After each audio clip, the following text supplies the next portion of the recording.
Quando dobbiamo usare suo in italiano e quando dobbiamo usare proprio? Vediamolo nel video di oggi. Ciao a tutti e benvenuti a un nuovo video. Io sono Stefano e sono un insegnante di italiano per stranieri. Se questa è la tua prima volta sul canale, benvenuto o benvenuta, e voglio dirti che io su questo canale faccio tanti video in cui parlo di grammatica italiana, vocabolario italiano, cultura, video di viaggi e tanto altro. Quindi se sei interessato a tutte queste cose, non dimenticare di iscriverti al canale e attivare la campanellina, così che non perderai i video futuri. Nel video di oggi parleremo di un argomento che è spesso sbagliato dagli studenti di italiano, la differenza tra suo e proprio. Infatti molto spesso i miei studenti mi chiedono: ma Stefano, quando devo usare suo,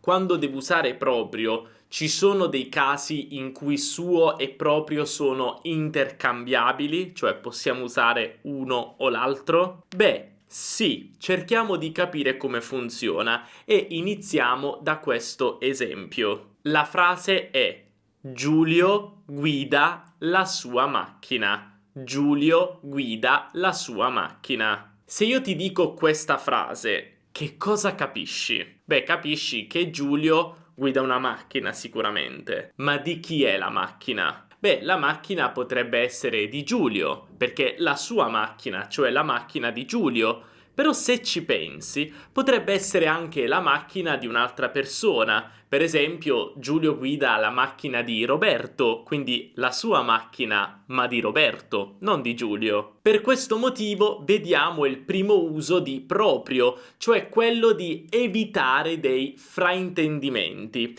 Infatti possiamo dire Giulio guida la propria macchina, Giulio guida la propria macchina per intendere con certezza la macchina di Giulio. Ma attenzione, questo possiamo farlo quando il possessore dell'oggetto, in questo caso della macchina, è anche il soggetto della frase. Infatti in questo caso il possessore e il soggetto della frase sono uguali, è sempre Giulio. Ecco perché possiamo dire proprio. Se invece il possessore fosse diverso dal soggetto, come nel caso della macchina di Roberto, dobbiamo usare suo, non è possibile usare proprio. Ricorda inoltre che proprio è un normale aggettivo in O, quindi ha 4 desinenze possibili: proprio maschile singolare, propria femminile singolare, propri maschile plurale o il plurale misto e proprie femminile plurale. Vediamo altri esempi. Maria ama la sua casa o Maria ama la propria casa. Oppure Giulia è gelosa del suo ragazzo o Giulia è gelosa del proprio ragazzo. Come puoi vedere negli esempi precedenti possiamo usare suo o proprio, possiamo scegliere. Chiaramente proprio è un po' più preciso perché evita dei fraintendimenti, però allo stesso tempo non preoccuparti. Noi italiani in questi casi diremmo anche suo, non c'è differenza, anche perché dal contesto possiamo capirlo, cioè se io dico Giulia è gelosa del suo ragazzo, capisco che lei è gelosa del proprio ragazzo, cioè il ragazzo di Giulia. Quindi in realtà possiamo usare suo o proprio nello stesso modo. Però attenzione, adesso passiamo al secondo uso di proprio molto importante e in questo caso siamo obbligati ad usare proprio. Non possiamo usare suo. Vediamo queste due frasi. Ognuno deve seguire i propri sogni.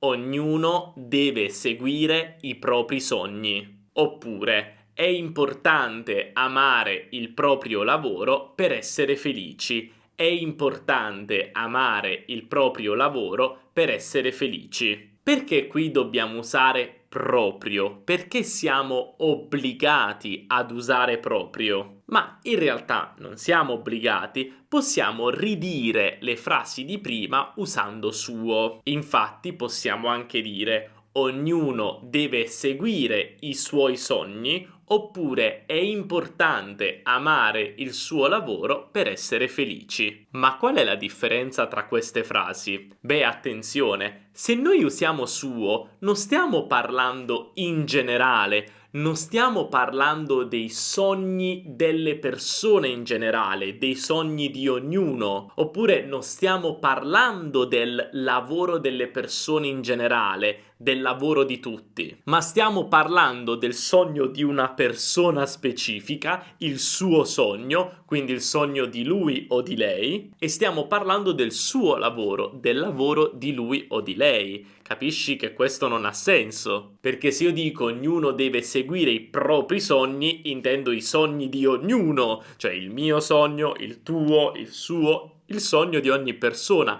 non soltanto che io devo seguire il sogno di una persona. Perché? La stessa cosa per il lavoro, è importante amare il proprio lavoro, cioè il lavoro di tutti, il lavoro di ogni persona, non il suo lavoro di una persona specifica. Quindi, qual è la regola? Quando abbiamo un pronome indefinito, come per esempio ognuno, ciascuno, tutti, alcuni, oppure un'espressione impersonale con il verbo essere, come è importante, è facile, è difficile, è possibile e così via, dobbiamo necessariamente usare proprio in quella frase per dare l'idea di un aggettivo possessivo generale, quindi non di una singola persona, ma di tutti.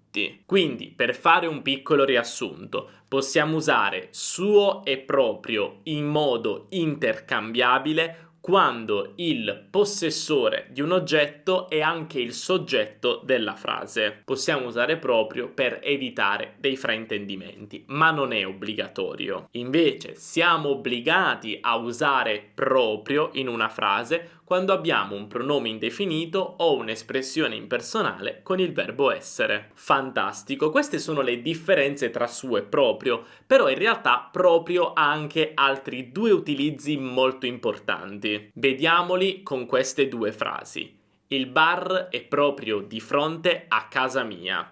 Il bar è proprio di fronte a casa mia. In questo caso usiamo proprio per indicare qualcosa con precisione, cioè vogliamo dire che il bar è proprio di fronte, precisamente di fronte a casa mia. Quindi aggiungiamo un po' di enfasi, aggiungiamo un po' di precisione, siamo molto precisi. Oppure l'altra frase è: sono proprio felice oggi. Sono proprio felice oggi. In questo caso proprio significa semplicemente davvero, molto, quindi sono davvero felice, sono molto felice. Ricorda che in questi due casi molto comuni proprio è un avverbio, quindi questo significa che non cambia, sarà sempre proprio, maschile e singolare, non puoi avere propria o propri, sempre proprio. Allora, hai capito come si usa proprio? Se hai qualche domanda lasciala qui sotto nei commenti e se questo video ti ha aiutato a capire un po' di più questo argomento di grammatica italiana, non dimenticare di lasciare un bel mi piace, perché questo mi aiuta molto, perché suggerisce a YouTube che i miei video sono utili e quindi poi YouTube consiglierà i miei video a più persone in giro per il mondo, così che tutti possono imparare l'italiano. Quindi non dimenticare di lasciare un bel mi piace. E anche se non vuoi perdere tutti i miei video futuri, non dimenticare di iscriverti al canale e attivare la campanellina.